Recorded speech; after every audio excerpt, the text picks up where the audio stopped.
நேற்று ஸ்டாக் மார்க்கெட்டில் banking sector எல்லாமே வந்து அடி வாங்கியிருக்கு. 2லேருந்து 5% வரைக்கும் டவுன் ஆகிருக்கு.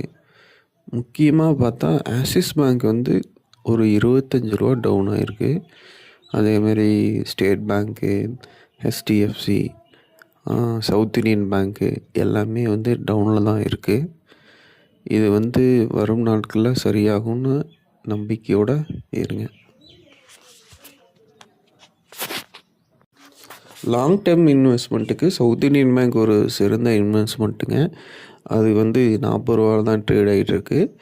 ஆரம்பத்தில் வந்து பார்த்திங்கன்னா சவுத் இண்டியன் பேங்க் ரூ. 45 வரைக்கும் போச்சு. அது சிஓ ரிசைனிங் நியூஸ்னால் ஒரே நாளில் வந்து ரூ. 5 இறங்குச்சு. இப்போது வாலட்டிலிட்டியில் தான் இருக்குது, மேலே கீழே தான் போயிட்டுருக்கு. நீங்கள் லாங் டேர்மில் ரூ. 40 ஒரு அருமையான பேங்கிங் செக்டர் ஷேர்ஸ்னால் அது வந்து சவுத் இண்டியன் பேங்க்.